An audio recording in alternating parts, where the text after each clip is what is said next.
Bismillahirrahmanirrahim. Assalamualaikum warahmatullahi wabarakatuh.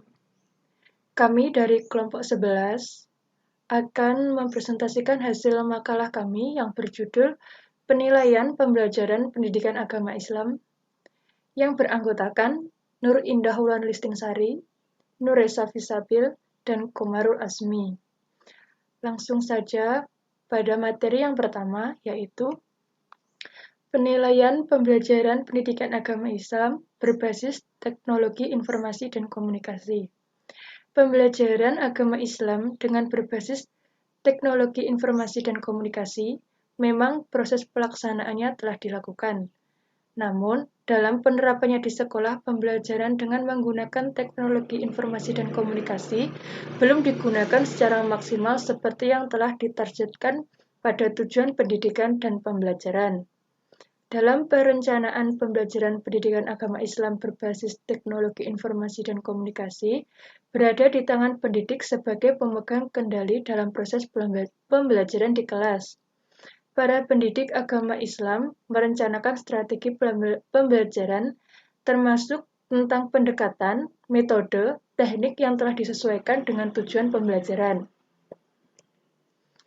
Pemanfaatan media pembelajaran berbasis teknologi informasi dan komunikasi tidak hanya dirasakan manfaatnya oleh tenaga pendidik, melainkan juga dirasakan oleh para peserta didik yang merasakan dampak positifnya. Penggunaan media berbasis teknologi informasi dan komunikasi dalam kegiatan pembelajaran PAI ini membentuk suasana belajar yang menyenangkan, konseptual, dan variatif, efektif, efisien, menjadi sebagian dari manfaat yang dirasakan dengan memanfaatkan media berbasis teknologi informasi dan komunikasi. Persiapan tenaga didik yang dilengkapi dengan alat dan fasilitas teknologi informasi dan komunikasi menjadi salah satu faktor keberhasilan dalam proses pengajaran dan pembelajaran yang berbasis teknologi informasi dan komunikasi. Selain itu, program untuk pelatihan dan pengembangan profesional untuk tenaga didik juga memainkan peran penting dalam meningkatkan kualitas pembelajaran. Assalamualaikum, saya Nur Indah akan melanjutkan presentasi pada hari ini. Selanjutnya, manfaat yang juga diberikan dengan melaksanakan pembelajaran PAI berbasis TIK yaitu sebagai berikut. Yang pertama, meningkatkan kualitas pembelajaran PAI. Pembelajaran PAI dengan memanfaatkan TIK yang ada di sekolah akan meningkatkan pembelajaran selama yang ada di sekolah. Untuk yang kedua, memperluas akses terhadap pendidikan dan pembelajaran PAI. Untuk yang ketiga, mengurangi biaya pendidikan. Untuk yang keempat, menjawab keharusan berpartisipasi TIK. Untuk yang kelima, mengembangkan keterampilan TIK yang diperlukan peserta didik dalam kehidupan nanti termasuk yang berkaitan dengan pembelajaran PAI. Untuk selanjutnya kita akan membahas tentang strategi pembelajaran PAI berbasis TIK. Strategi pembelajaran PAI sendiri terdiri atas seluruh komponen materi pembelajaran dan prosedur kegiatan belajar yang digunakan oleh guru dengan tujuan untuk membantu peserta didik mencapai tujuan pembelajaran tertentu. Strategi pembelajaran PAI menjadi salah satu strategi yang dapat menjelaskan tentang komponen-komponen umum dari suatu bahan pembelajaran pendidikan agama serta prosedur-prosedur yang akan digunakan sebagai komponen untuk mencapai tujuan pembelajaran yang telah ditetapkan secara efektif dan efisien. Sekian penjelasan dari saya. Untuk selanjutnya akan diteruskan oleh Mas Arul. Oke teman-teman, saya akan melanjutkan presentasinya yaitu strategi pembelajaran PAI berbasis TIK teman-teman. Nah di sini ada 4 strategi ya teman-teman, atau 4 faktor yang menentukan strategi pembelajaran. Yang pertama yaitu mengidentifikasi dan menetapkan kekhususan perubahan perilaku peserta didik yang diharapkan. Jadi seorang guru itu juga memantau perilaku peserta didik itu bagaimana, perubahannya itu bagaimana, apakah ada perkembangan atau tidak saat melakukan kegiatan belajar mengajar, sehingga para guru tahu apa yang harus dilakukan ke depannya jika siswa ini melakukan penurunan di perilakunya atau melakukan peningkatan dalam perilakunya.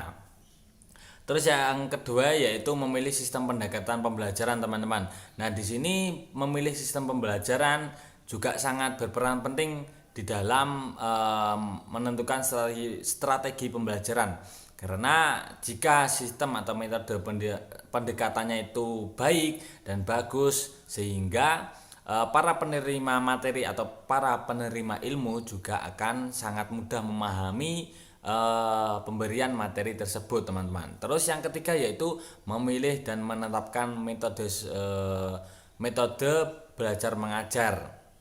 Nah, seorang pendidik atau seorang guru harus memiliki pakem pembelajarannya itu bagaimana. Nah, di sini memilih metode pembelajaran berperan penting untuk para pengajar atau untuk para pendidik, karena jika seorang pendidik tidak memiliki pakem untuk kegiatan belajar mengajar atau sebuah metode yang akan digunakan saat kegiatan belajar mengajar, maka seorang guru akan bingung teman-teman. Karena apa? Karena tidak memiliki sebuah metode pembelajaran yang ditetapkan. Nah, terus yang selanjutnya yaitu memilih dan menerapkan indikator. Nah, indikator di sini berfungsi untuk penilaian peserta didik teman-teman. Nah, di sini indikator juga untuk menilai para peserta didik, bagaimana perkembangannya, bagaimana sikapnya di dalam kelas, dan itulah perlunya para pendidik memasang dan menerapkan indikator keberhasilan dalam proses belajar mengajar. Nah, terus berikutnya strategi pembelajaran PAI yang dapat dilakukan yaitu memanfaatkan sebuah studi kasus dari berbagai sumber ya teman-teman.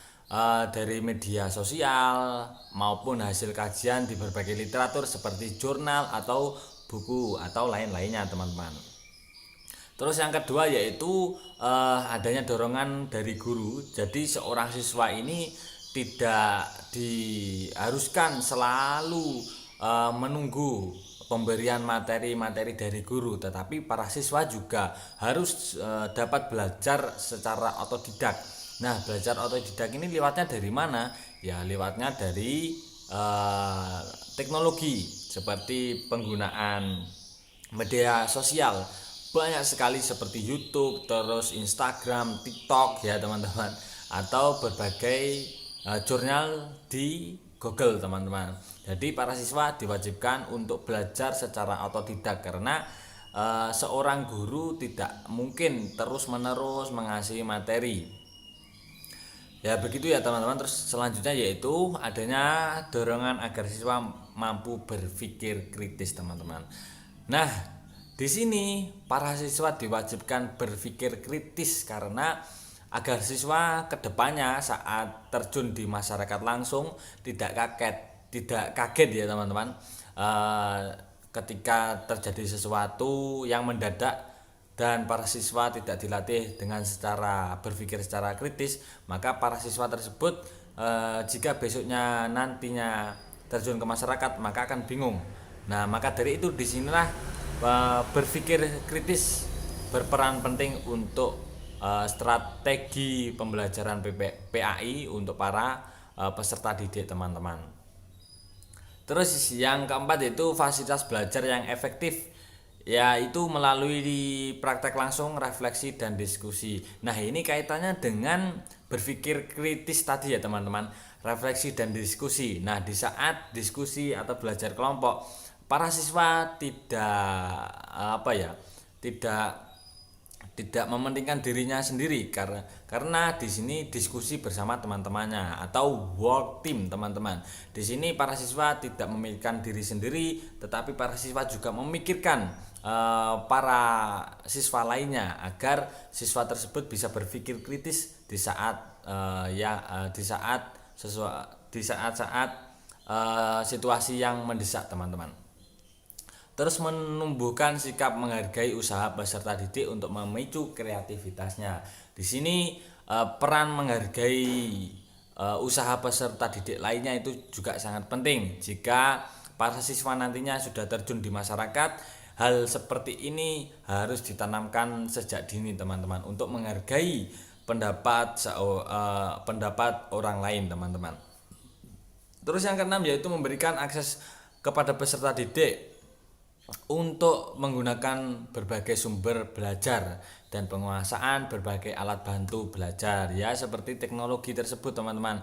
Di era sekarang 4.0 ini para siswa juga sangat diperlukan atau sangat harus diwajibkan ya teman-teman untuk belajar otodidak, terus belajar dengan teknologi agar tidak ketinggalan zaman teman-teman.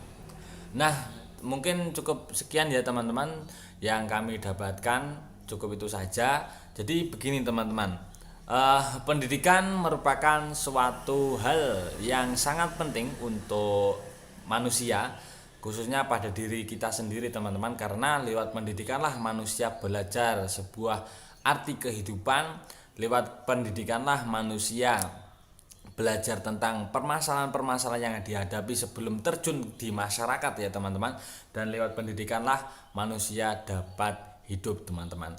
Nah, maka dari itu kita sebagai calon pendidik ya kita harus belajar dengan sungguh-sungguh, kita harus memenuhi kapasitas kita agar kita bisa menjadi pendidik yang sangat efektif, yang sangat kualitas tapi bukan kuantitas ya teman-teman. Kita dapat fasilitas dari orang tua seperti mempunyai gadget yang sangat bagus-bagus, maka kita gunakanlah gadgetmu sebaik mungkin. Jangan digunakan untuk membalesi WA-nya si dia, lalu dia pergi dengan yang lainnya teman-teman. Oke teman-teman, terima kasih. Kurang lebihnya mohon maaf dari kami ya. Bila taufiq wal hidayah wa ridho wal inayah. Wassalamualaikum warahmatullahi wabarakatuh.